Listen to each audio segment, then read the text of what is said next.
Hello guys, welcome back to our YouTube channel. Today we'll be looking at user flows and what it is all about. But before we do that, please like, share, and subscribe to our YouTube channel to get more updates from us. Thank you.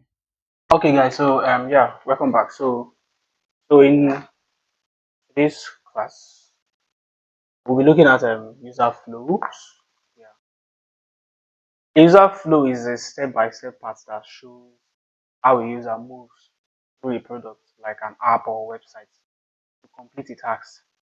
Think of it as a map of the user's journey inside the app or a particular product. So now let's give an example. Let's say a food delivery app.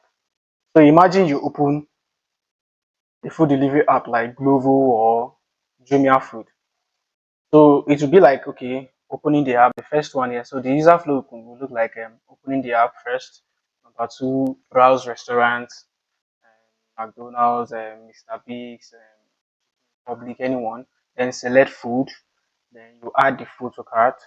Then move to checkout, make payments, track delivery, then food delivered. So, oh yeah, please.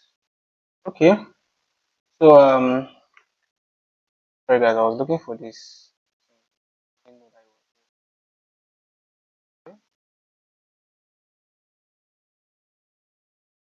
So that's how the user flow. So let's say you want to order a food online, Glovo or Jumia Food or any other food delivery app.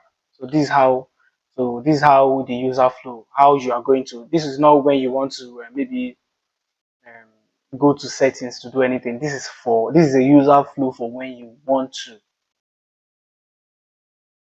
order for a food online, and that's it. So why it's important in UI UX? It's number one, it helps users, or rather it helps designers understand how users achieve their goals, makes it easier to spot unnecessary steps that cause frustration, ensures the design feels smooth and logical. That's what it does. That's why it is. That's why it's there. So it doesn't. It's there so that it won't have unnecessary issues. So that you as a designer, you know that okay, this is how that it will help the user itself have a better experience when using the application. So it's a very important part of UX, user flows. So now moving forward, we have these are like so these are like the diamond, rectangle, cycle, parallelogram. It's like you were explaining a particular screen, what the user is going to do in this particular screen. So as a designer, you need to know these symbols. Yeah, right. So now, so the diamond shape is part where you are to make a decision point. So is either a yes or no or true or false choice, or it could be maybe after creating an application like Facebook, and then you are now prompted to a pop-up message can come in and say, would you like to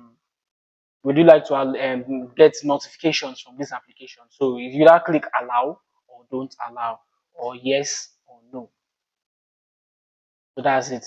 So for the example for this one, I've already given us an example for the example of this, for the one I wrote down here. So in a product, did the user enter the correct password? So yes, take them to dashboard. No, show them an error message that oh, the password you put is incorrect. Either they should type in another password, or if they cannot remember, they click on forgotten password. So moving forward, we have rectangle. So action, making, so meaning is a step where something happens, an action or task. You're asked to either do something. Okay, click this button to move to the next one. Um, Click this button to, so after making a payment, maybe you paid something online, you pay for something online, and you come back after making the payment, you can come back and then say I have made payment, or before you even make the payment, you say make payments. You can say button say make payments, and then it's an action, carrying out an action. This is the most common shape see in flows. It's very, very, very common. Very, very common. So cycle is not really common actually. It's just the starting and the end of a user flow or of the application. So opening when you opening shows the start and end of a flow. Example in a product starts, user opens the app. End, food order delivered. Yeah, moving forward. So the our parallelogram is input or output. So when you are putting your details, maybe your name, your first name, surname, your email and password. If you want to log in, it can just be your username and password. Like that. That is for the parallelogram. So it's about putting in your details or output. It's about putting in your details. So now in short, so just to explain, just to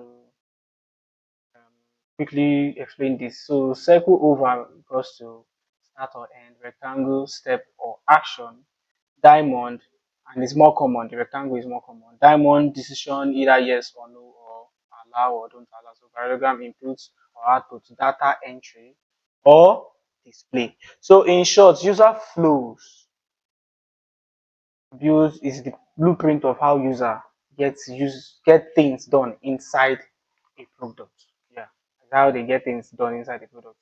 So now let me show us just a small diagram. So we have open app, browse restaurant, select food, add to cart, check out, make payments, and track delivery. So now we'll do something for this Spotify. So this is a user flow, right? This is a user flow here. So with the buttons itself, so helping us to explain how it works. So just to give us an idea of how this thing does. So now this is the splash screen or this is the opening screen here. So you can see the cycle here. This is for start. So like I said here, sorry. So start or end. So coming down here, we have sign up, which is going to be rectangle. So the rectangle is an action, like I said. So you're either to sign up, continue with Google, continue with Facebook, continue with Apple, or you just log in, right? So the next one is our parallelogram here, which is to input details. So yeah, here you're asked to input your email. Here too, you're also asked to input your password. And then this one now is an action. So after putting your name and checking this is an action, so create an account. That is it here, right?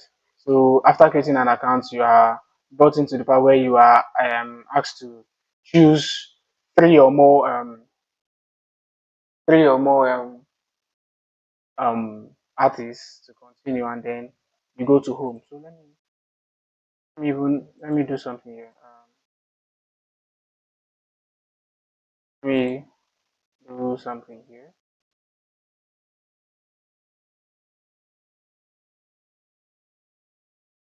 It's not on YouTube.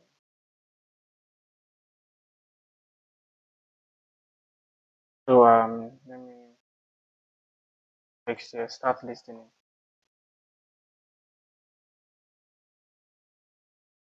So start listening. So let me do.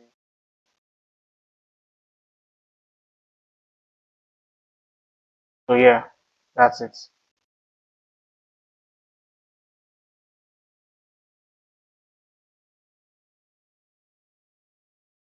So yeah, that's it. So start listening, and then that's just a simple explanation on user flow. So you can um, browse more, um, to get more understanding on user flows. Yeah, you can do that and get more understanding on user flows. So, guys, we've come to the end of our class today. Do well to like our videos and subscribe to our YouTube channel. Thank you.